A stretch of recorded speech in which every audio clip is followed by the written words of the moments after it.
नमस्कार मंडळी. आजपर्यंत तुम्ही कधीच खाल्ला नसेल असा आपण आज पुलाव बनवणार आहे. अंडी आणि कोळंबीचा. इतका छान होतो ना कोळंबीचा फ्लेवर आणि त्यात अंडी. इतकी टेस्टी ही बिर्याणी होते आणि किती छान झालेली. अगदी झटपट होते. अजिबात वेळ लागत नाही. तुम्ही अशा पद्धतीने एकदा करून बघा. तुम्हालाही खूप आवडेल. आणि रेसिपी आवडली तर लाईक आणि सबस्क्राईब करायला विसरू नका. तर चला बघूया आपण रेसिपी. तर ही मी कोळंबी घेतलेली आहे, चांगली साफ धुवून घेतलेली आहे स्वच्छ करून आणि 3 उकडलेली अंडी घेतलेली आहेत. आता अंडी आधी आपण याला तेलामध्ये परतून घेऊया. तर थोडंसं तेल घालून त्याच्यात मी हळद मसाला टाकून घेतला आणि अंड्यांना आहे ना थोडंसं आपण फ्राय करून घेऊया. फ्राय केल्यामुळे अंड्यांना चांगली अशी टेस्ट येते. बघू शकता ती फुटत पण नाहीत मग आपली पुलाव बनवताना व्यवस्थित अशी होतात. तर चला आपण ही अंडी आहेत ना व्यवस्थित फ्राय करून घेऊया. 2-3 मिनिटातच आपली अंडी ही फ्राय करून होतात. आता आपण ती काढून त्याच पॅनमध्ये थोडंसं तेल वाढवून घेऊया आणि त्याच्यामध्ये काही खडे मसाले घालून घेऊया. ही जिरा घेतलाय, तमालपत्र, काळी मिरी, लवंगा आणि दालचिनी वगैरे घेतलेले आहे मी. तुमच्याकडे काय खडे मसाले असतील ते तुम्ही घेऊ शकता. आता याला चांगलं आपण जरा तेलामध्ये परतून देऊया. त्याच्यानंतर आपण याच्यामध्ये कांदे घालायचे आहेत. तर इथे मी 2 मीडियम साईजचे कांदे घेतलेले आहेत उभे चिरून. तर ते आता मी घालून घेते. आता कांद्यालाही चांगलं परतून घ्यायचं आहे. पुलावमध्ये असे लांब लांब कांदे बरे वाटतात खायला, त्यामुळे मी लांबच कापत असते.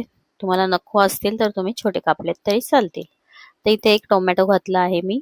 आता कांदा टोमॅटो चांगले परतून घ्यायचे आहेत. आता याच्यामध्ये काही आपण वाटण घालणार आहोत. तर मी इथे वाटणासाठी केलंय खोबरा, मिरची आणि आलं लसूण आणि कोथिंबीरची पेस्ट केलेली आहे. तर ती आपण याच्यामध्ये घालून घेऊया. तर व्यवस्थित असं याला आहे ना तेल सुटेपर्यंत परतून घ्यायचं आहे. अशा पद्धतीने केलेला हा पुलाव खूप टेस्टी होतो. तुम्ही एकदा नक्की करून बघा. तुम्हालाही खूप आवडेल. मसाल्यांचा सुगंध खूप छान सुटलेला आहे. आता त्याला छान असं आपण 2-3 मिनिटं परतून घेऊया. चांगलं तेल सुटलं की आपण त्याच्यामध्ये पाव चमचा हळद घालून घेऊया. हळदीलाही मिक्स करून घेऊया जरा 1-2 सेकंद. त्याच्यानंतर आपण आता याच्यामध्ये कोळंबी घालायची आहे. तर ही साफ करून घेतलेली कोळंबी आता याच्यामध्ये घालूया आपण आणि चांगली हिलाही आपण 2-3 मिनिटं आहे ना या मसाल्यामध्ये चांगली परतून घ्यायची आहे.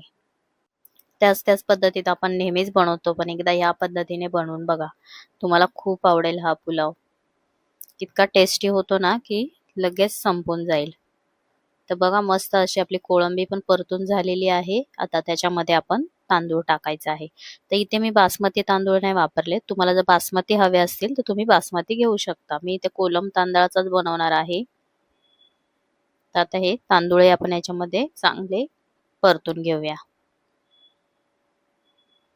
2-3 मिनिटं आता यालाही परतून घ्यायचं आहे व्यवस्थित. बघू शकता किती छान असा सुगंध येत आहे आणि खूप मस्त लागतो हा पुलाव. तुम्ही एकदा नक्की करून बघा. कोळंबीचा पुलाव तर आपण नेहमीच खातो, पण त्याच्यामध्ये अंडी टाकल्यानंतर त्याची एक वेगळीच टेस्ट येते आणि खातानाही आपल्याला अंडी अशी एकदम मस्त लागतात. तर आता आपलं परतून झालंय व्यवस्थित. आता आपण त्याच्यामध्ये पाणी घालूया. आता पाणी इथे मी गरम पाणी वापरलेलं आहे. थंड पाणी वापरायचं नाही पुलाव करताना कधीही. गरम पाण्याने छान आपले तांदूळ आहेत ना मोकळे होतात आणि पटकनही होते बिर्याणी. आता चवीप्रमाणे मीठ घालून 2 चमचे इथं मी मीठ घातलेलं आहे. थोडंसं मिक्स करून घेऊया आणि आता याच्यावरती आहे ना आपण ही अंडी आहेत ना फ्राय करून घेतलेली, म्हणजेच मसाल्यामध्ये तळून घेतलेली, ती आता याच्यावरती ठेवून घेऊया. आतमध्ये दाबलीत तरी चालतील थोडीशी, पण मी वरच्यावरच ठेवलेली आहे. आणि आता आपण याला 2 शिट्ट्या द्यायच्यात फक्त. 2 शिट्ट्यांमध्ये आपला भात अगदी मस्त आता होणार आहे. बघू शकता तुम्ही. अगदी 2च शिट्ट्यांमध्ये आपला पुलाव मस्त असा रेडी झालेला आहे. तर थोडंसं आता हलवून बघूया आपण त्याला. खूप छान वास येतोय बघा मस्त. तर तुम्ही नक्की करून बघा. तुम्हालाही खूप आवडेल अशा पद्धतीने केलेला. तर बघा आपण त्याला थोडंसं वर खाली करून घेऊया. तर बघा अगदी मोकळा झालेला आहे. कुकरमध्ये लावलाय तरी पण व्यवस्थित असा मोकळा झालेला आहे. चिकट वगैरे अजिबात झालेला नाहीये. पाण्याचं प्रमाण व्यवस्थित ठेवलं ना अगदी बरोबर होतो आणि 2 शिट्ट्यांमध्ये आपला भात रेडी होतो.